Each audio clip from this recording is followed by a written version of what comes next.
Voltamos com o TVBA Entrevista desta segunda-feira. Na nossa segunda parte do programa, a gente recebe o vereador do PSD da cidade de Penha, o jovem vereador, e é legal a gente ver novos nomes na política. Ele é o vereador Felipe Rebelo Schmidt, atualmente o presidente da Câmara da cidade de Penha. Em 2012 concorreu ao pleito com 616 votos, é isso? 616 votos. 16 votos, foi o terceiro mais votado da cidade. Ele é formado em Direito, sempre teve a carreira voltada para as lutas estudantis, desde muito cedo, e a juventude, claro, não poderia ser diferente, uma dos seus carros-chefes. Ele já começou assumindo o biênio aí com polêmica, cortando verba da Câmara de Vereadores em R$500 mil aí, e também diminuindo as férias parlamentares, entre outros assuntos. Essa introdução tá certo? Bem-vindo, boa noite. Boa noite, Farley. Tudo bom? Tudo bom, é um prazer conhecer, é um prazer estar aqui nos estúdios da TV Brasil Esperança, voltar aqui, eu quando em 2005 tive aqui nesses estúdios para participar do debate do DCE da Univale, falava isso para ti há pouco. E é um prazer voltar agora como representante da população da minha cidade, dos jovens da minha cidade, dos esperançosos da minha cidade, para conversar sobre algumas medidas que a gente vem tomando, algumas ações que nós viemos empreendendo, não só na Câmara, mas também dentro da política da cidade. E agora com a presidência da Câmara, que aconteceu no final do ano passado, dia 15 de dezembro, nós tivemos uma oportunidade de ter um mandato diferenciado. Quando nós nos elegemos vereadores para legislar, para fiscalizar, nós temos um desafio de criar normativas, regulamentos que possam melhorar a vida das pessoas. Não é fácil.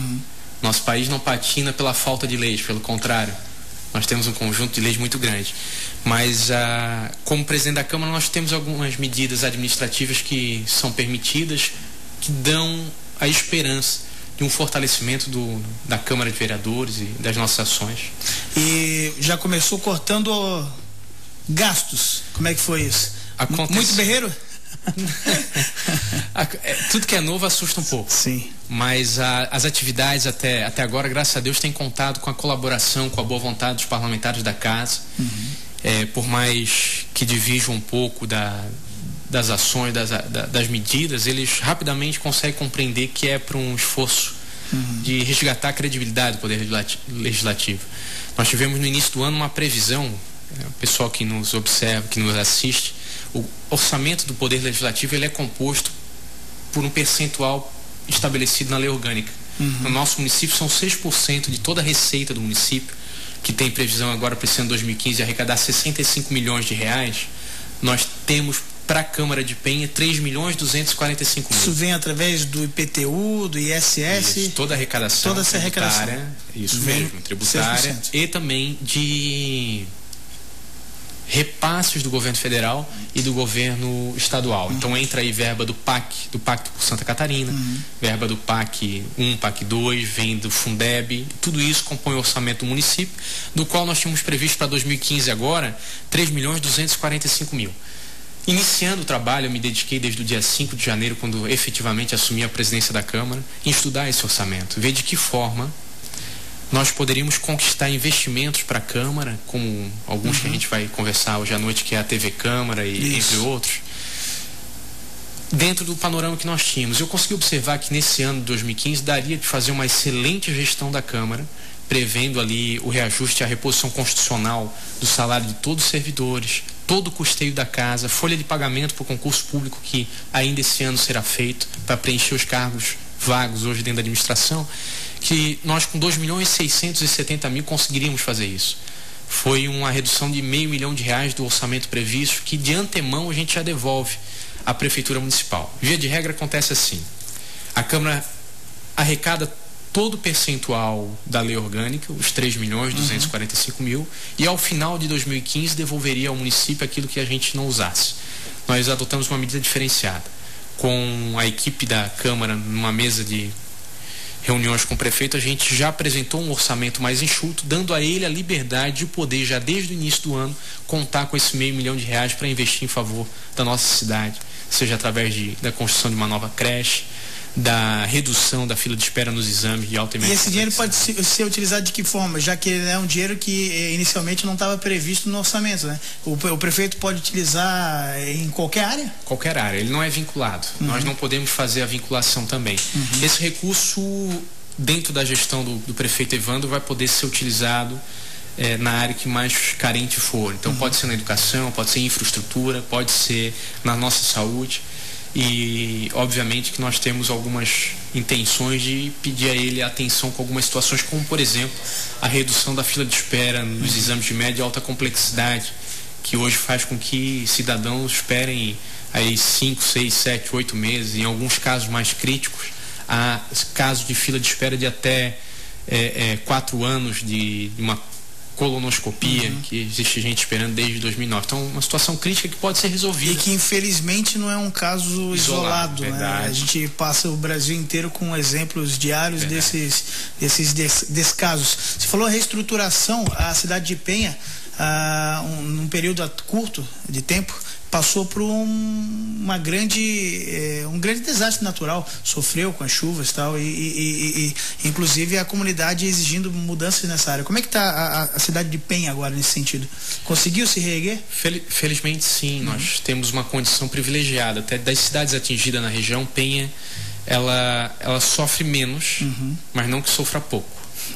Sofre menos do que sofreu Itajaí, sofre menos do que sofreram cidades aqui da região como Blumenau, mas no entanto a última que teve, não me recordo se foi agora 2013, foi bastante violenta. Eu já acompanhei em 2008, em 2011 as enchentes que cometeram aqui Itajaí e toda a região do Vale do Itajaí. Participei aqui dos mutirões, inclusive de auxílio aos desalojados. A cidade de Penha nós temos uma parceria com o governo do estado, com a Defesa Civil. Nós restabelecemos a ponte do rio Iriri, que tinha, através da erosão, praticamente caído, mas algumas medidas, sobretudo de saneamento básico e de manutenção e reinstalação de rede pluvial, ainda estão sendo feitas pelo governo municipal, no sentido de diminuir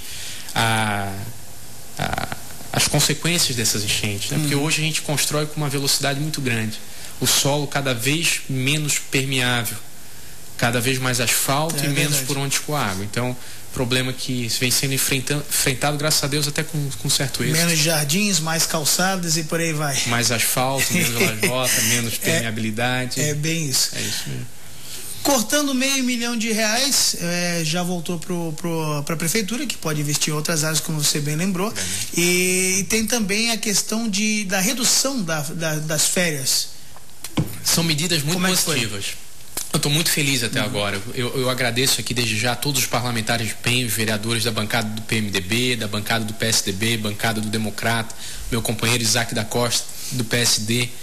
Nós assumimos essa gestão com o desafio de modernizar a Câmara, levá-la mais para perto das pessoas, porque a grande sacada, o grande desafio é fazer com que a gente se sinta melhor representado. Eu preciso, porque eu venho dizendo que eu sou muito mais eleitor até do que político. Eu sou vereador, mas eu voto para deputado estadual, para deputado federal, presidente, governador, senador. Eu espero deles uma conduta tão austera, tão eficiente, quanto a que a gente está pretendendo dar nessa administração da Câmara. E a gente passa por um momento político tumultuado. E que hoje em dia ser político no Brasil, você acaba sendo colocado na vala comum. Tu é nivelado por baixo. E isso te incomoda? Muito, muito. E eu disse hoje na reunião da Câmara, nós tivemos uma reunião na Câmara hoje para a reativação do Conselho Comunitário de Segurança, que há 8 anos estava desarticulado na cidade. A grande aflição, uma das grandes aflições que eu tenho, é que por ter saído dos movimentos sociais, ter militado por bolsa de estudo, ter militado por acesso ao transporte e educação, por ter lutado. Eu sou um cara que não sei se tu sabe, mas em 2004 eu passei 5 dias acorrentado pelo pé na SDR, na época do professor Bozó, porque a bolsa do artigo 170, que contemplava 4.000 pessoas na Univale, estava atrasada pelo governo do estado. Então isso me inquieta. As coisas ruins me inquietam. E a falta de atitude do poder público, a falta de atitude nossa, de uma reflexão crítica nossa, de dar para a sociedade uma ação, um gesto, uma atitude simbólica e positiva me incomoda. Então veja só, nós temos na Câmara de Penha, tínhamos até mês passado uma das câmaras com maior recesso parlamentar de todo o Brasil. mais do que o Congresso Nacional, eram 90 dias. Olha só.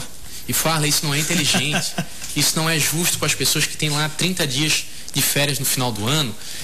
E tu paras e pensa, o quanto a gente luta para ser eleito, o quanto a gente bate na porta de cada um de vocês para dizer que a gente carrega conosco a esperança de um amanhã melhor. E 4 anos é pouco para muitos de nós, e para mim também vai ser. Mas eu não posso passar desses 4 anos, um ano inteiro com recesso parlamentar. Isso depunha contra aquilo que a gente acreditava, um pouco mais de moralidade, um pouco mais de chega de privilégios, chega de possibilidades que o cidadão comum não tem. Então, conversando com os parlamentares, óbvio que não é uma medida que imediatamente cai no gosto de todos, mas graças a Deus caiu na compreensão de todos. Então o que a gente faz?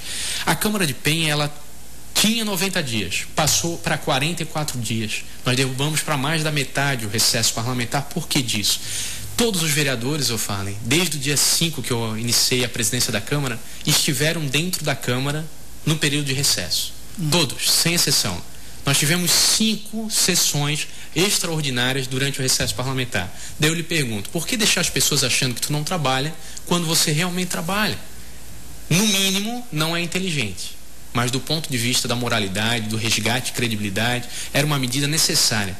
Nós precisamos mostrar para as pessoas, e as pessoas precisam acreditar, que é possível ter uma gestão mais austera, moderna, corajosa, de dialogar sobre isso. Isso é um privilégio. E como a comunidade recebeu essa com mudança? Muita alegria e com muita esperança de que coisas melhores ainda estão por vir. Eu acredito que é uma medida bastante popular. Não espero que as pessoas que nos elegeram, que o cidadão que está nos vendo, pense que isso é a reinvenção da roda. Não é. É nossa obrigação. Nós não fizemos mais do que isso. Não fizemos mais do que dar cabo daquilo que as ruas nos falavam, um pouquinho do que as ruas nos falaram desde junho de 2013. Quando tu falas que a gente eleito é colocado numa vala comum, eu passei por um problema sério, amigo, em 2013, que foi o seguinte: eu venho das ruas, foi lá que com a cara pintada a gente parou a Contorno Sul algumas vezes por conta da tarifa da Praiana. E 2013 foi o ano em que os meus amigos que sentiam dificuldade de criar coragem, pintar a cara, ir para a rua e fazer um agito, se sentiram encorajados. Eu disse, agora é a hora. Eu vou para a rua com tudo, agora eu sou vereador. Eu vou arregaçar junto com eles e vamos criar uma pauta que eu possa defender na Câmara. Assim que eu anuncio no Facebook que participaria das manifestações, eu fui o único parlamentar de Penha que participou das manifestações de junho de 2013. Um conjunto reacionário de jovens, porque a revolução, a novidade, o novo não está necessariamente na juventude. Tu precisa ser um jovem com práticas novas. Porque eu posso simplesmente reproduzir aquilo que meu avô fazia. É verdade. E a gente vê as oligarquias na política brasileira. E dizia o seguinte: Felipe, político no meio do movimento. Obviamente que esse cara acha que não votou em mim, né? Político. O problema do Brasil, a gente tá indo pra rua por causa de vocês. O que tu vai fazer lá? Tu queres aparecer? Porque vocês estão querendo a mídia. Eu disse, meu amigo, se todos que querem mídia tiver a coragem de ir pra rua como eu tô indo, vocês têm que, estimular. E digo mais, eu não me tornei um outro cara 6 meses depois da eleição. Eu sou o mesmo cara que foi eleito o 3º vereador mais votado da cidade, e a rua é meu lugar. E o mesmo direito que tu lutas para ter democracia e liberdade de expressão contradiz com a tua vontade que eu não esteja lá. Estive lá. Lá se falou de mais transparência do poder público, se falou da necessidade de nós termos instrumentos de maior fiscalização das licitações e da atividade política, se falou da necessidade de acabar com privilégio, 13º salário, 15º salário, férias demasiadas, sessão extraordinária remunerada, atos secretos no Congresso, e daí vem também transporte coletivo, vem a questão da saúde. Eu me lembro que naquela oportunidade eu carreguei um cartaz sobre contra a PEC que previa a limitação do poder do Ministério Público de investigar, e cada um levou a sua manifestação para a rua. Então tu vê, de um jovem promissor, bem votado, que carregava consigo a esperança de transformar muita coisa, a gente, graças a Deus, a persona não grata para algumas pessoas. E daí entra no movimento de se tornar política, se torna uma persona não grata para muitas pessoas. No entanto, a gente há que perseverar. Mas você falou das manifestações, a gente ia chegar nesse ponto. Em 2013, muito se reclamava que a pessoa foi para a rua, mas com muitos pedidos. e sem muita efetividade, sem muita força naquilo que estava sendo reivindicado. Nessas eleições que a gente teve há poucos dias, foi-se com uma bandeira praticamente única, que era a questão do impeachment da presidente Dilma. Como que você avalia esses dois momentos e o que você acha desse momento de insatisfação popular? Eu penso que nesse momento que a gente passa por uma eleição em 2014, em que o sul do Brasil votou massivamente no Aécio Neves, nós temos uma quantidade de eleitores ainda com o resultado da eleição, porque foi muito pouca diferença, atravessado na garganta, e aquele mesmo sentimento que os levaram às ruas em 2013 se materializa nesse momento com mais agressividade, com mais intensidade, não é agressividade, com mais intensidade no momento em que se descobre mais um grande escândalo brasileiro. Eu penso, Farley, que o cerne, a linha principal das manifestações desde junho, como as do mês passado, desse mês agora, elas têm a ver com o que tu falaste, que é insatisfação. E ela é pulverizada. Tem gente que está insatisfeito com o PT, tem gente que está insatisfeito com o PSDB. Eu estou insatisfeito com a fila da saúde, mas quem é pai está insatisfeito com a fila da creche. A sensação é, eu sinto que o governo me atrapalha, ele não me ajuda, ele não serve bem com os serviços que se propôs a fazer, com tanto que me cobra de tributo. Só quem é empresário sabe a carga de tributos que precisa pagar para manter essa engrenagem funcionando. E daí tu vê gente metendo a mão no dinheiro que não é seu. Daí a gente vê o ônibus aumentando. Se o problema do Brasil, se o problema de desvio de dinheiro fosse a razão principal para eu ter todas essas medidas impopulares que está se tendo, já seria uma baita sacanagem. Eu estou tendo que cortar na carne da minha mãe, da tua avó, que se hoje se aposenta como viúva com metade do salário do meu pai, do teu avô. Eu acho, me leva a crer que isso só acontece porque ontem pisaram na bola na Petrobras, ontem pisaram na bola no mensalão, seja ele tucano ou petista. Então o triste é saber que as medidas de austeridade, de corte do seguro, de redução do seguro-desemprego, de redução da pensão por morte para viúvas e viúvos. E não se falam das superpensões que tem por aí, que representam uma devastação no sistema previdenciário. Sistema previdenciário. E não se fala Por nisso. exemplo, não se fala. A corda sempre estoura lá mais fraco. Veja só, é preciso canalizar, portanto, essa insatisfação precisa ser canalizada através de movimentos positivos. Empenha o que eu posso falar. Que qualquer manifestação ela precisa desembocar na possibilidade de a gente ter um observatório social para controlar desperdício com gasto público. Nem sempre uma compra mal feita é uma compra corrompida, mas tem compras mal feitas por ineficiência do gestor.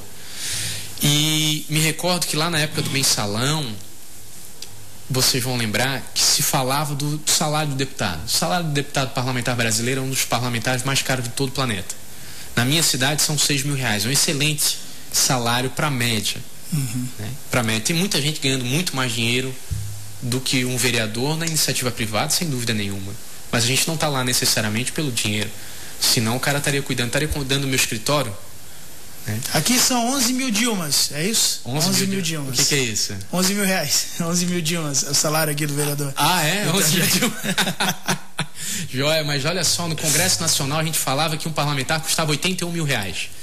Só que, quando se abriu os super salários do Congresso, descobriu que mais de 1.000 servidores públicos dentro do Congresso Nacional recebiam acima do teto do ministro do Superior Tribunal Federal. Então olha que descalabro, que desmando, isso é muito dinheiro, gente. Aí a gente tem que ter foco no que a gente quer. Como é que eu melhoro a classe política? Primeiro, me conscientizando, incentivando as pessoas a conversarem sobre política, porque aquele papo que o nosso avô contava pra gente, que política, futebol e religião não se conversa, não se discute, eu acho que é um papo que ficou pro século XX, amigo. Se eu não falo de política, eu atravesso o problema que eu estou passando hoje, porque eu tenho gente boa fora da política que devia estar dentro. Se eu não falo de futebol, a gente passa o pepino que passou com os 7-1 do Brasil contra a Alemanha, não porque o time só joga mal, mas a CBF é uma das entidades hoje mais investigadas por problemas de corrupção dentro do Brasil. Se eu não falo de religião, se eu não falo de Deus, não falo da fé das pessoas e o respeito a ela, a tolerância, eu tenho problemas que eu tenho no Oriente Médio sendo deflagrado, guerra atrás de guerra, decapitação e atrocidades, uma destruição da alma do ser humano. É um discurso muito simplório, né? É verdade, porque daí tu te abstém, né? Tu diz sim pro teu filho para não precisar explicar o não. Não funciona. Vereador Felipe Schmidt, a gente tem que fazer uma pausa para o nosso apoio cultural. Lembrando que você pode participar, 9629-2237, 3249-9100. A gente já volta. Felipe, a gente viu a insatisfação do povo indo para a rua. Você já falou que é válido em qualquer sentido exercer esse direito que muitas pessoas perderam a vida pra gente ter hoje em dia. Sem dúvida. De ir pra rua. Mas as pessoas acabam, de repente, deixando de participar da vida política como deveriam, de fato. Seja nas associações de bairros, seja até na própria reunião da escola, dos filhos não participam, em coisas básicas. Claro, a gente puxando para as sessões da Câmara de Vereadores, muito menos pessoas participam. Como é que você vê essa participação? Inclusive eu vi que tem agora, vocês vão lançar as sessões da Câmara de Vereadores de forma online. Amanhã para trazer o pessoal mesmo para assistir? Para levar como é que a Câmara para mais próximo das pessoas. A intenção, nós já conversamos aqui, ou a Câmara se aproxima das pessoas e as pessoas, por consequência, acabam se aproximando da gente, ou daqui a pouco vão estar perguntando por que a gente existe. Qual é o papel de um parlamento, qual é o papel de um político. E se a gente tem o equilíbrio, estabilidade política no Brasil, é preciso ter a capacidade de dialogar.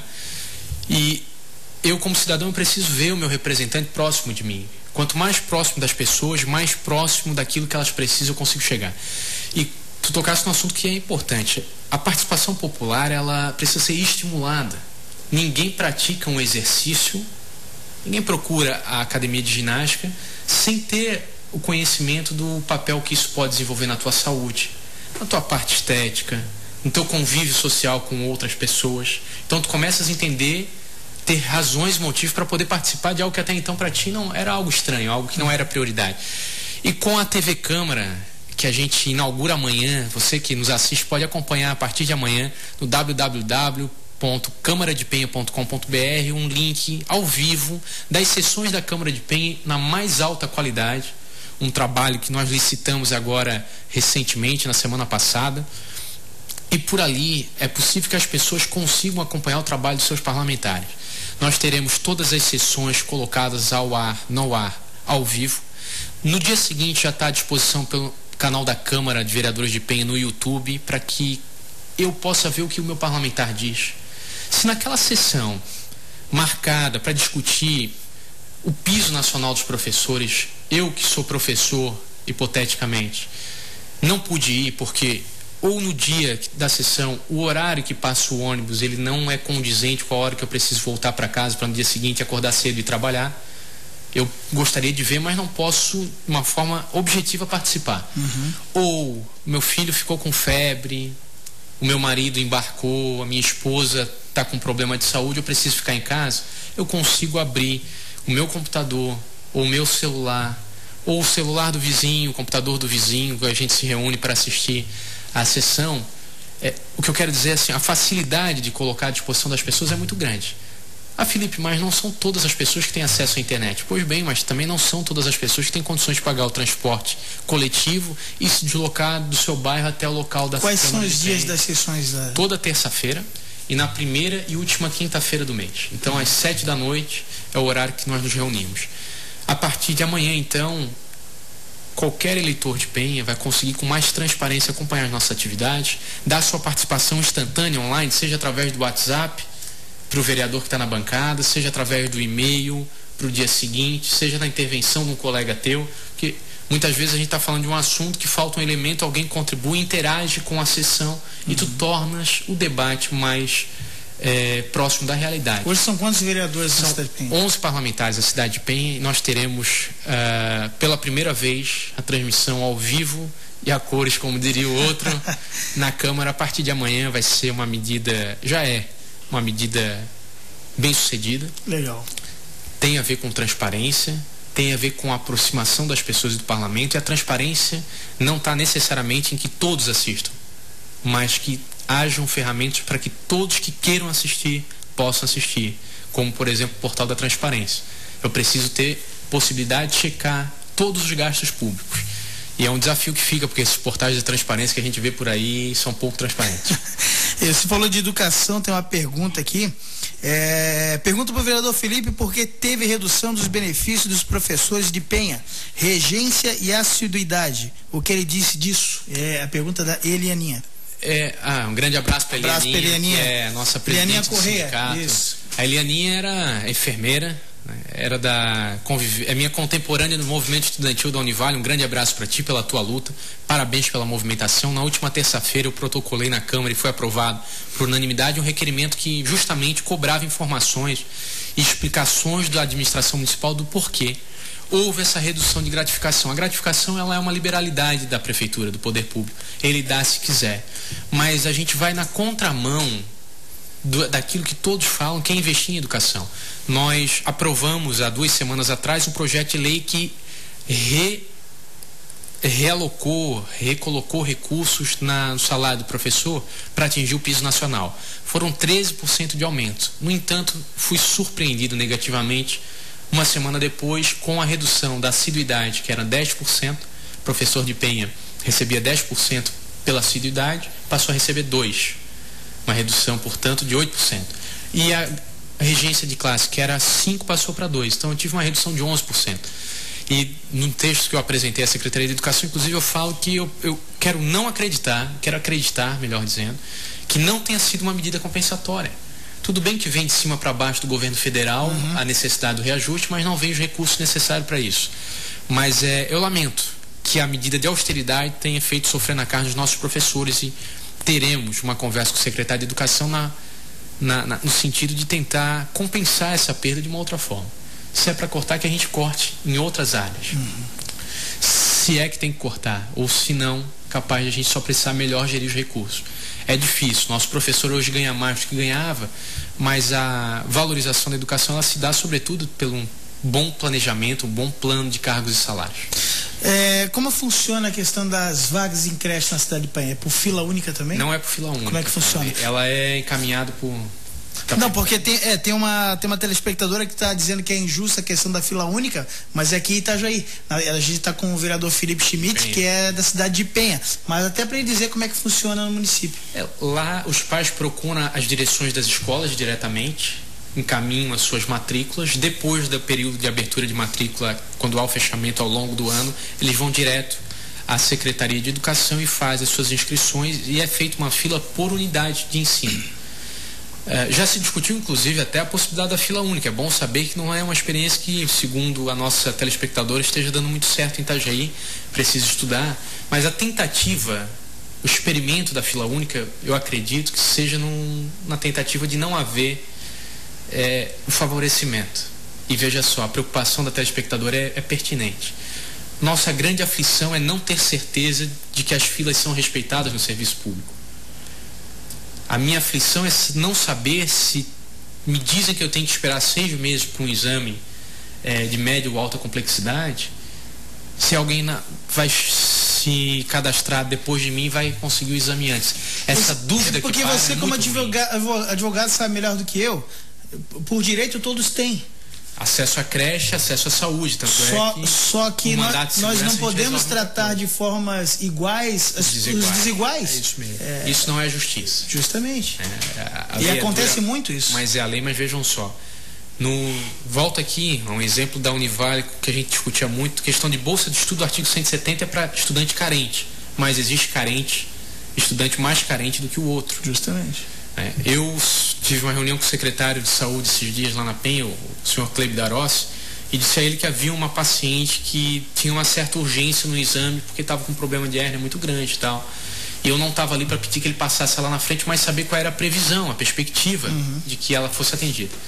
E ele me confidenciou que a urgência está no pedido de todos que procuram a saúde. Ninguém que procura a saúde, é muito raro o caso de gente que vai só para fazer um check-up. Via de regra, quando é o nosso parente, a nossa urgência é a maior de todos, até que tu veja uma situação para ter relativizar, né? Uma situação relativa. Mas veja só, o importante é que a gente invista em tecnologia de informação para que todas essas filas passem a ser públicas. Assim como eu tenho o portal da transparência para ver quanto ganha o político, eu precisaria ter um portal da transparência para ver qual é a minha posição no exame, quem está na minha frente, porque eu aceito esperar desde que todos esperem. Óbvio que dentro de um tempo legal, ninguém quer sofrer as consequências de ter um filho na creche. É numa fila de creche 2 anos, daqui a pouco ele cresceu, já está na hora de entrar no primeiro ano do ensino fundamental, ensino primário, e a creche ficou na fila. Mas, no entanto, eu tenho mais compreensão para esperar se eu souber que todos esperam. Quando eu sinto, quando há dúvidas, quando paira a incerteza de que alguém pode estar na frente, algum amigo de vereador eventualmente conseguiu, isso cria um problema no sistema. Isso cria a falta de credibilidade, a sensação de um país corrupto, a sensação de que cada um cada um por si, Deus por todos, farinha pouca, meu pirão primeiro. E isso a gente tem que ir mudando com postura. Quanto mais claro for os procedimentos, menos espaço para o favoritismo, para o tráfico de influência, para o desvio de conduta a gente vai ter. É o que sonhamos, vereador. Meu amigo, eu também sonho e estou na luta. Estou na luta para que isso aconteça. Na Penha, na Câmara, por exemplo, a gente estava falando de redução de despesas, né? Isso. Nós entramos num assunto bem espinhoso para muitas câmaras, mas que nós enfrentamos de peito aberto. Além do salário do vereador... Isso deu polêmica aqui, rapaz. Saiu uma lista no diarinho aqui que teve vereador arrepiado. Do quê? De gastos. Gastos, diários e diários. Então, veja bem. Na atividade parlamentar, não só o subsídio do vereador, que não é salário, é subsídio, tem uma diferença porque a gente não recebe 13º, não recolhe FGTS, não tem seguro-desemprego, então é subsídio. Mas isso é só uma questão técnica. Além do subsídio do parlamentar de R$6.000 bruto, né, daí vem lá a mordida do imposto de renda, mas assim, só paga quem ganha. Porque ele lança, eu pago muito, é verdade. Quem ganha aí mais de 5, 6, 7 mil reais paga 27%. Dói no bolso, mas quantos que estão nos assistindo agora não queriam ter essa mordida no bolso para poder ganhar esse salário? Então nós não temos o que reclamar, só que o nosso tributo seja bem investido. Mas além disso nós temos as passagens aéreas necessárias para a atividade parlamentar, seja em Brasília ou qualquer outra cidade do Brasil, São Paulo. Nós tivemos vereadores que foram ao Rio de Janeiro em 2013 para conversar com a Marinha brasileira sobre a possibilidade de cursos da Marinha para offshore na cidade de Penha. Elas são pagas com recurso da Câmara, cursos de parlamentares, cursos de funcionários para aperfeiçoamento de igual modo. Então, o que aconteceu em 2014 na Câmara de Penha, nós tivemos uma despesa de R$152 mil com diárias. Foi mais do que toda a prefeitura gastou. Olha só. Toda a prefeitura de Penha gastou 148 mil. A Câmara de Penha gastou 152. Foi muito. Então, nós apresentamos um pacote de medidas de redução de despesas que fez com que os vereadores tivessem reduzido a sua diária em 48%. A minha diária da presidência da Câmara do ano passado para agora vai ser reduzida em 58%. Eu vou gastar o mesmo que os vereadores gastam como parlamentar e tem o dobro disso como presidente da casa. Então, todos os parlamentares terão até R$6 mil por ano, devidamente prestado contas, justificado a viagem, a despesa, e depois também vão prestar contas com a comunidade. Isso é uma prerrogativa legal, que fique claro, isso não é um demand, né? Mas nós sairemos de 152 mil, mais as passagens aéreas e os cursos, para uma redução de R$75 mil só para o ano 2015, e ainda assim vai ficar bom de trabalhar.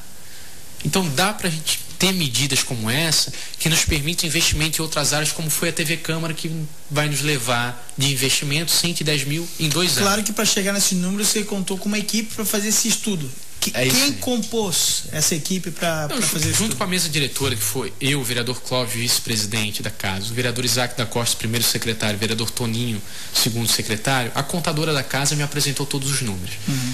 Eu, como não nasci rico, e não tive esse prazer também. Também não tivesse, não tá certo. Nosso negócio é trabalhar. Trabalhar, verdade. Né? E muito. Pois é, cara. E graças a Deus me formei com muita dificuldade na Univale, foram 7 anos de estudo. A faculdade de Direito são 5, tá? Eu nunca reprovei, mas faltava dinheiro, então eu trancava o semestre, voltava no outro, trancava o semestre, voltava no outro. E graças a Deus passei na primeira prova da OAB, eu dizia isso para os meus colegas, eu levei 7 anos para me formar, não por burrice, mas por falta de condições. Mas hoje estamos aí. E eu sempre tive um hábito de ter uma planilha orçamentária de todas as minhas despesas. E eu, conversando com a Deise Germano, um grande abraço, a competente contadora da Câmara Municipal de Vereadores de Penha, nós estabelecemos um orçamento construído ali, então, entre a nossa equipe econômica da Câmara, para perceber se, além do custeio, os investimentos que a gente queria fazer seria possível com um valor menor. Deu para fazer.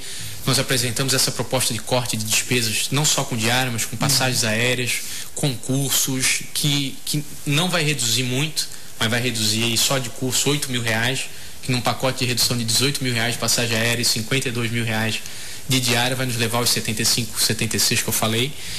E pela primeira vez na história da Câmara de Penha, na conversa para acertar o orçamento com a Prefeitura, a contadora da casa participou. Isso são gestos que mostram cada vez mais a participação das pessoas na administração da casa.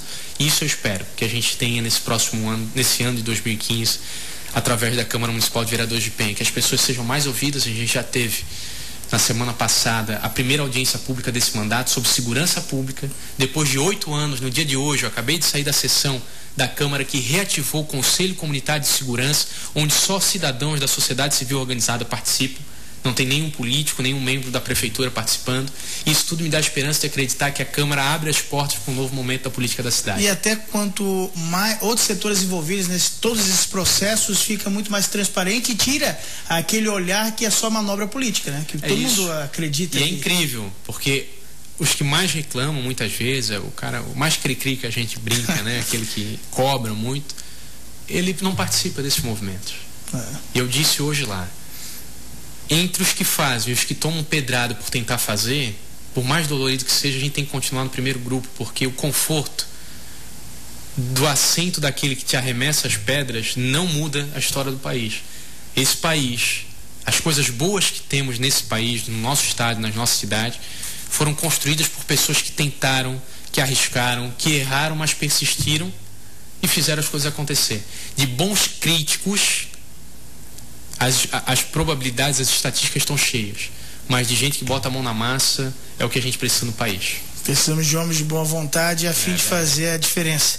A Roseli do bairro São João disse que já trabalhou contigo, ela te parabeniza e deseja sucesso. Pô, que bacana, falei. A Roseli Age dos Santos, um grande abraço, cuidou da minha avó durante muito tempo, obrigado pelo carinho. Fica com Deus aí. Agora a dona Regina você conhece, né? Se é que eu tô pensando, a dona Regina é minha mãe. É sua mãe, ela disse que junto com os seus amigos estão ligados no programa te mandando um abraço, sucesso, não poderia ser diferente, né? Eu agradeço e num espaço nobre como esse, não posso deixar de mandar um grande abraço para minha família, a dona Regina, a dona Tereza, minha avó, a dona Beth, a minha sogra, a minha esposa que está assistindo agora, a Julieta, meu grande beijo. Essas são as mulheres da minha vida que, depois do falecimento do meu pai, quem tem me dado todo o suporte que eu preciso para estar na luta, porque gente para te testar e tentar te fazer esmorecer não falta, amigo. É verdade. Mas a gente precisa persistir. E uma boa notícia aí, a Julieta soube agora, há poucas semanas atrás, que a Julieta vai ser mamãe, a minha esposa. Olha vai ser só. papai. Parabéns. Então redobra ainda mais a minha luta para que todos os pais e mães tenham creche, para que a educação seja cada vez melhor, para que a nossa política ajude a vida das pessoas. Para atrapalhar, ela já está do jeito que está, a gente tem que mudar. Felipe, a responsabilidade aumenta e aumenta muito. É o primeiro filho? É o primeiro filho. Eu tenho 3, rapaz. Pô, isso é bom, hein, cara? Um já está na faculdade, tá bem complicado. Mas quantos anos tu tem? Ué, isso quer me entregar, quer me comprometer. Mas o pessoal sabe, eu tenho 40, não escondo de ninguém. Mas tá bem cuidado, tem menos cabelo branco do que eu com 30, hein, amigo? Também me incomoda um pouco menos, né? Pessoal, a gente tem que fazer uma pausa. Tem uma pergunta aqui do telespectador, que é uma pergunta grande, então eu vou aproveitar o intervalo para dar uma lida nela, para sintetizar, para passar pro Felipe, mas a gente faz uma pausa e já voltamos na sequência com o TVBA Entrevista. Voltamos com o TVBA Entrevista dessa segunda-feira. Estou até acelerando também o processo. Com o presidente da Câmara de Vereadores da cidade de Penha, o vereador Felipe Schmidt, do PSD, que tenho o prazer de entrevistar pela primeira vez, um papo muito agradável. Agora, é o seguinte, vereador, sempre tem aquelas perguntas espinhosas, né? Mas essas são boas, Essas são boas, né? Me esforçar ao máximo para não sair pela tangente. O telespectador aqui que não se identificou, se você quiser mandar seu nome na sequência, ele faz um texto bem grande aqui falando da corrupção, que o impeachment de repente não seria a solução, e que a corrupção está em vários setores. Eu concordo com ele, e é uma questão endêmica no Brasil. Aí ele pergunta o que você acha. Leis para castigar severamente qualquer tipo de corrupção. É a primeira que ele diz. Depois, leis que exijam total participação do povo em qualquer questão. Aí ele diz aqui também de incluir na Constituição o dever de quando um percentual de pessoas insatisfeitas com o governo tenha poder para mudar na hora que quiser. E 4, o número excessivo de partidos, que a gente sabe que muitos deles são apenas mecanismos de troca, moeda de troca. O que você acha desses temas? Eu vou precisar que tu me ajude a refrescar aqui. Vamos lá, é o Jefferson. O Jefferson, um grande abraço, Jefferson. Obrigado pela tua participação. As manifestações de junho de 2013... Corrupção tratada como crime hediondo. Já foi levantada essa acho importante. O Congresso Nacional precisa fazer esse debate. E a corrupção não só na política, mas existem corruptos e corruptores. A gente tem assistido, por exemplo, na concorrente, vocês não batem aí os índices de audiência da TVBE, mas o Fantástico tem apresentado algumas informações sobre desvio na saúde, próteses vencidas que são utilizadas em pacientes que pagam por uma prótese adequada. Então, o desvio de conduta, a corrupção ativa ou passiva, ela precisa ser combatida. Eu acredito que é melhor tratar na raiz, cuidando da educação, mas assim, não é educação só de banco de escola. Crime hediondo ou a intensificação da punição, ela precisa acontecer.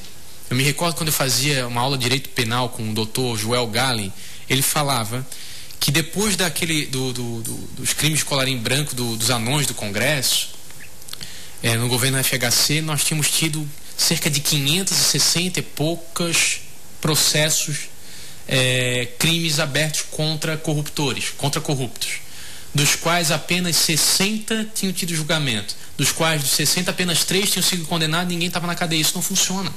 Então a legislação vai ter que ter gente peituda no Congresso para advogar contra si mesmo, primeiro partindo do princípio que ele não vai sofrer as consequências dos atos dele. Então uma legislação dura é importante. A reforma do Código de Processo Civil e penal foram e precisam ser melhoradas, foram um avanço e precisam continuar sendo para acabar com os recursos protelatórios e que haja a condenação para que esse sentimento de impunidade não aconteça. Mas nós temos aí, o impeachment ele citou, eu concordo com ele, o impeachment hoje no Brasil é uma tentativa equivocada de desestabilizar o governo. Não há lastro jurídico para o impeachment da presidente da República hoje.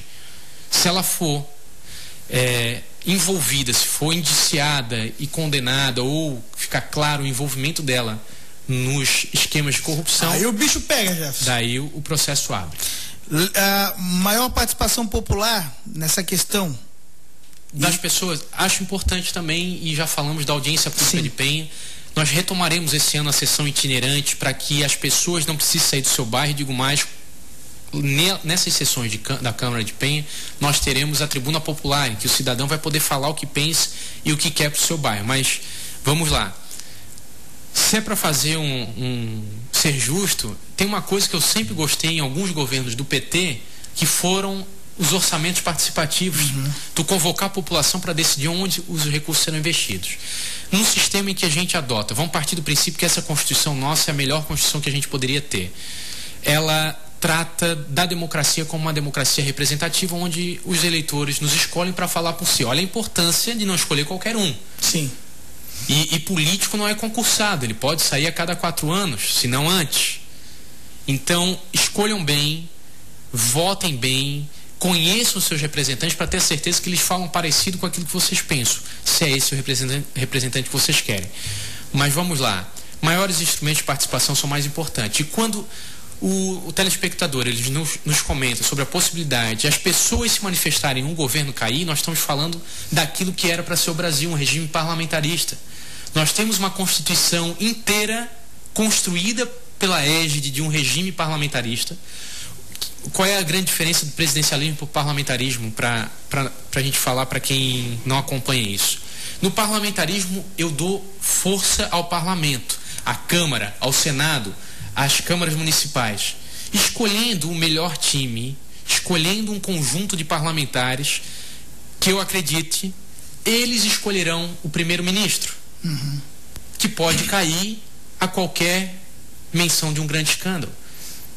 Assim a gente tem a Inglaterra, nós temos a Alemanha, nós temos a Itália com Silvio Berlusconi, aquele presidente do Milan, proprietário do Milan, que caiu por escândalos de prostituição. porque o Congresso sentiu que o momento do país era ruim e derrubou ele. Só que quando houve o plebiscito para consultar se o Brasil, depois da Constituinte de 88, seria presidencialista ou parlamentarista, se adotou o presidencialismo dentro de uma Constituição construída para o parlamentarismo. Então, para que as pessoas pudessem ter um papel muito mais direto, o parlamentarismo ele é mais útil para esse sistema. Ele é mais útil para essa medida. Teríamos que rever todo esse Nós temos que fazer uma emenda constitucional muito séria ou uma nova constituinte para discutir o regime. E em relação ao número excessivo de partidos? Eu penso que a legislação eleitoral brasileira perdeu a mão quando, a reboque da democracia plena, permitiu essa ampla gama de partidos políticos que são criados. Vejam só, eu participo de um grande partido. Na minha cidade, o PSD de Penha é um dos partidos mais engajados com a sociedade. Nós temos movimentos muito fortes do PSD Mulher, palestras de combate e prevenção ao câncer de mama e colo de útero, atividade da nossa juventude, plantio de árvores, de conscientização de jovens nas escolas e tudo mais.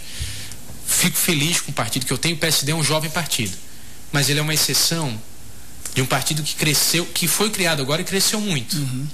Mas vejam só, nós falávamos de extrema-direita, direita, centro, que chamam de centro-direita, né? Extrema-direita, centro-direita, o centro-esquerda, esquerda e extrema-esquerda. Seriam 5 linhas principais que determinariam um conjunto de partidos que o nosso país precisaria ter. Agora vamos lá. Juntos, mais de 52 partidos, mais de 30 e poucos partidos que nós temos. 34, 35. Tantos. Quantos a gente conseguiria identificar como extrema-direita, como extrema-esquerda? A maioria é centro. Eu preciso de tantos partidos de centro para representar um conjunto de eleitores que representam um centro político. O centro é o quê? É o cara que reconhece avanços no governo PT e no governo Fernando Henrique Cardoso, no governo PSDB. Ok? O centro-esquerda é o cara que dá mais valor às políticas sociais. O centro-direita ele dá mais valor à economia, ao livre comércio, à pouca intervenção do Estado, à máxima da meritocracia, que o cara tem que vencer pelas próprias pernas. Mas não está bem claro isso hoje em dia, totalmente. Não fica, nem para nós, nem para nós. Né? Nós vemos assim. A gente vê criações de partidos que servem para formar-se coligações, para ganhar um tempo a mais na TV, para ganhar dinheiro e daí o que acontece? E isso valia uma conversa nossa inteira pela noite adentro. Mas vejam só, a cada novo partido criado no Brasil, ele necessariamente tem 30 segundos de televisão. Em cidade, no nosso estado, em que a televisão, muitos de nós utiliza a parabólica para poder ter esse sinal, acabamos pegando então o sinal de São Paulo, do Rio de Janeiro. Não é à toa que tem tanto São Paulino, tanto flamenguista, tanto corintiano e pouco havaiano, marcilista, chapecoense, figueirense, né? Porque historicamente a gente teve mais transmissão de Rio-São Paulo. Quando um partido tem 30 segundos, ele pode ter uma miséria de filiados, mas para uma campanha de televisão, 30 segundos vale ouro. Uma campanha eleitoral, 30 segundos na televisão vale ouro. Numa cidade pequena não tem tanta diferença, mas vamos lá. Esse partido, ele não tem base eleitoral e não sabe muito bem o que defende. Daí eu paro e penso, e se na lei eleitoral nós proibíssemos a coligação partidária? Se o cara quer montar um partido é porque ele tem uma ideia diferente. Se ele tem uma ideia diferente, ele vai ter que ter candidatura própria. Ele vai ter que dizer o seguinte, o meu partido tem uma ideia para a cidade. Vai na chapa pura. Vai na chapa pura. O que adianta ter um partido para lançar um vereador dentro de uma chapa grande? Não é o recomendável, não é o que tu quer. Se eu me filio a um partido é para ele representar um segmento, uma ideia, uma ideologia, seja de direita ou de esquerda, centro-direita ou centro-esquerda. Aí a gente passa pela reforma política. A reforma política. Uma das bandeiras. E nós podemos até avançar. Se ela não acontecer pelo Congresso, que ela aconteça pelos tribunais. Que ela aconteça pelo Superior Tribunal Federal através das resoluções da eleição. Então vejam só. Para finalizar, nós temos uma Constituição parlamentarista com regime presidencialista. Nós temos uma eleição com um conjunto plural de mais de 30 partidos, onde todos eles têm que se juntar e acabam em 2 candidaturas. Com 32 partidos, o Brasil apresentou, com reais chances de chegar a 3 candidaturas. Dilma, Aécio e Marina Silva. Há quem diga que não é de chegada, mas eu quero acreditar que era uma terceira via. As demais candidaturas, o Levi Fidelis, a Luciana Genro foram marcar posição. Feliz ainda que marcam posição. E onde estão os outros partidos do Brasil? Onde é que está o PMDB, que tão grande não lança candidatura à presidência da República? Onde é que está o PSD que precisa ter candidato à presidência da República? Do contrário, qual é a nossa diferença para quem tem candidato à presidência da República? PDT, PTB, histórico, vale. Grande partido. Então eu penso, Farley, que nós devíamos garantir o seguinte: o cara tem partido, tem que lançar candidato a vereador, chapa inteira. Quem ganhar mais voto leva. Para a prefeitura, para o governo do estado, essa política de coalizão é onde gera a troca de favores, o tal do balcão de negócio. Eu preciso dos teus 30 segundos de TV, preciso de ti, preciso do teu tempo de rádio. Tu não tem voto, mas eu preciso desse tempo.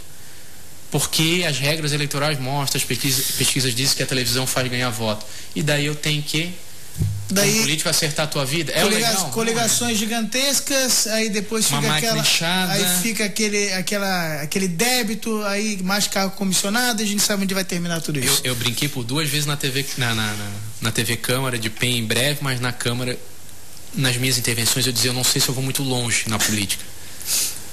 Eu espero que sim. Eu espero que, enquanto eu fizer o bem pelas pessoas, enquanto eu for produtivo e ajudar a construir, eu vá longe na política. Mas falem, a gente tem que falar como cidadão, a gente tem que falar como eleitor e tem que fazer dentro do meu partido a briga necessária. E já mando um grande abraço pro Ferrão Vailate, presidente do nosso partido Empenho, um guerreiro que junto com o Rogério Pedro Gomes conduz o nosso partido, para que nosso partido tenha a cara daquilo que a gente quer dos outros.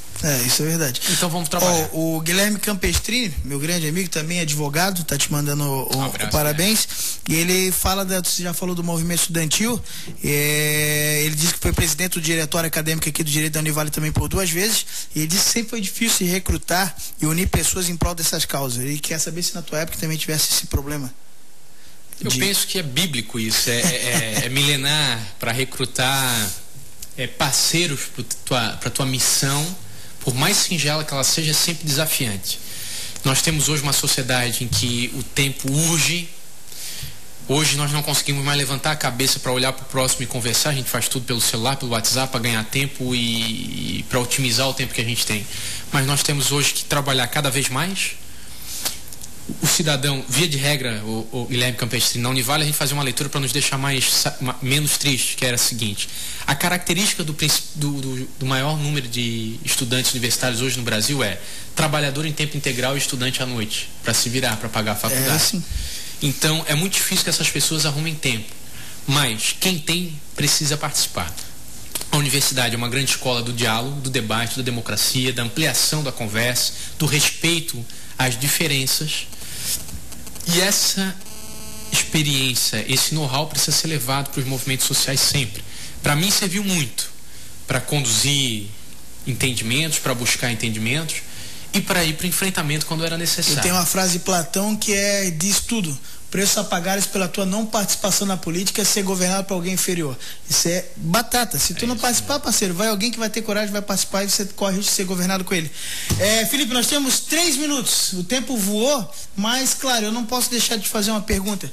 Você é um jovem vereador, uma cara nova, o pessoal gosta, não só pelo fato de ser novo em idade, mas novo em ideias, isso que é importante. E agora, claro, a gente sabe, com essa visibilidade maior à frente da Câmara de Vereadores, o pessoal quer saber se para 2016 tem a possibilidade. A gente já falou já de uma candidatura própria, quem sabe Felipe Schmidt ano que vem candidato a prefeito. Tem essa possibilidade? 2016 o PSD ele foi o segundo partido mais votado da cidade, em termos proporcional, porque nós não tínhamos candidato a majoritário. Nós acreditamos naquilo que a gente fala. A gente pensa que para mostrar a diferença do nosso partido, mostrar a diferença do nosso movimento para os demais, é preciso entrar em campo. Time que não entra em campo não consegue conquistar título, não consegue levar alegria às pessoas, não consegue transformar as coisas. Vem consolidando o propósito de o PSD ter candidatura própria, sim, ao governo municipal em 2016. Sobre a minha possibilidade, sobre a minha oportunidade de ser candidato, eu preciso amadurecer isso com o partido, mas não é algo que me cause nenhum tipo de receio. Se tiver que ser, eu encaro o desafio. Me coloco à disposição do partido para isso. No entanto, mais do que eu querer, preciso entender que as pessoas queiram algo com o meu perfil, com a minha cara, com a cara desse movimento partidário que a gente vem fazendo. Porque mais do que querer, a gente precisa poder, né, amigo? E para isso tem que saber o seguinte: 2016, Eu sonho com uma cidade que tenha que característica de mais diálogo, de mais transparência, uma cidade que possa sair da rusga passional, rancorosa dos que perderam na última eleição para os que querem ganhar de novo. Uma cidade provinciana, 29 mil habitantes. E no meio da disputa polarizada, eu nunca gostei de duas candidaturas apenas. Numa candidatura polarizada como essa, o sim contra o não, o que está contra o que quer entrar, quem fica no meio é o povo e toma porrada dos dois lados. Então, se for um bom projeto, se as boas pessoas que eu conheço e que também acredito nelas toparem junto, eu não vejo problemas em o PSD oferecer uma candidatura. Se essa candidatura passar pela minha pessoa, passar por mim, eu vou estudar muito, vou ter bastante humildade para saber que tenho que aprender muito. Faca nos dentes e vai. E vou conversar com as pessoas, se for isso que elas quiserem, a gente topa o desafio. O vereador Jefferson Custódio da Penha está te mandando um abraço, parabenizando pelo trabalho. Vereador Jefferson. Um grande abraço ao Jefferson. O Jefferson é o campeão recordista de votos na história de Penha. O Jefferson foi o vereador mais votado da história do município por 2 vezes. E na última legislatura, esse cara fez tanto voto que ele foi o segundo vereador mais votado proporcionalmente em todo o Brasil. Que legal. Ele fez 900 e quase 1000 votos na última eleição. Foi o mais votado. Lá da Santa Lídia, né, nós temos o Adriano Tibê, que foi o segundo mais votado, depois veio eu não me recordo. Até deixo aberto o canal, vereador Felipe, para numa ocasião próxima trazer, além dos vereadores de situação e posição, trazer para a gente discutir, falar mais sobre Penha, discutir os problemas. E 1 minuto para as tuas considerações finais, por favor. Eu queria agradecer aqui, muito prazer te conhecer. Igualmente. Tu és um jovem apresentador, muito desenvolto, competente. Obrigado. Sobretudo depois que me contasse que tinhas 3 filhos para cuidar, sem cabelos brancos, tu és o cara, meu amigo. A vocês que nos acompanham essa noite, o meu grande abraço, obrigado pela audiência, obrigado por acreditarem ainda, muitos de vocês, que nós podemos, através do nosso engajamento social, seja através da política, dos movimentos sociais, da categoria do seu sindicato de categoria, seja através da sua participação na APP, como cidadão, você está disputando espaço para o bem. A vocês eu rendo os meus cumprimentos e o meu agradecimento pela esperança de um amanhã melhor. A todos os meus familiares, um grande abraço. Sobre a Câmara, eu podia dizer para vocês que ainda tem coisa boa para acontecer em 2015. A gente resgatará o projeto da Câmara Mirim, levaremos a Câmara aos bairros da cidade de Penha, teremos audiências públicas sobre a questão de transporte público na nossa cidade, sobre os cemitérios, que está chegando numa situação caótica, e a Casa do Povo de Penha está de portas abertas para receber todos vocês para uma visita. E se não puderem, de corpo presente, que se façam presente através das redes sociais e da TV Câmara de Penha Online a partir de amanhã, dia 24 de março de 2015, é um momento histórico para todos vocês. Aos meus colegas de profissão, advogado de toda Santa Catarina, um grande abraço. Ao meu sócio, Dr. Lauro, que vem segurando as pontas no escritório enquanto nesse ano eu desenvolvo a atividade de presidente da Câmara, que eu estou impedido de advogar esse ano. Ao prefeito de Penha, que Deus o abençoe, junto com o Guaraci, o prefeito Evandro e o Guaraci, para que possam fazer um grande mandato até 2016, porque a cidade ganha com isso. Aos vereadores, gostaria de nominar o vereador Jesuel Capela, vereador Adriano Tibeco, vereadora Márcia, vereador Claudinei, vereador Jefferson do PSDB, obrigado pelo apoio que me deram na eleição. Ao vereador Clóvis, vereador Toninho da bancada democrata, os vereadores Juraci e Sérgio Melo, que assumiram um grande desafio dentro do PMDB, vereadores de oposição, de apoiar essa candidatura, a candidatura dessa mesa diretora, e acredito que nesses próximos 2 anos, junto com todos vocês, nós daremos à cidade de Penha razões para se orgulharem e renovar suas esperanças de uma manhã cada vez melhor. Fique com Deus, tenha uma excelente semana e até a próxima, Fábio. Até a próxima. Valeu. Vereador Obrigado. Felipe Schmidt, presidente da Câmara de Vereadores da Penha, foi o nosso entrevistado desta segunda-feira. Tenham todos uma ótima noite e até amanhã.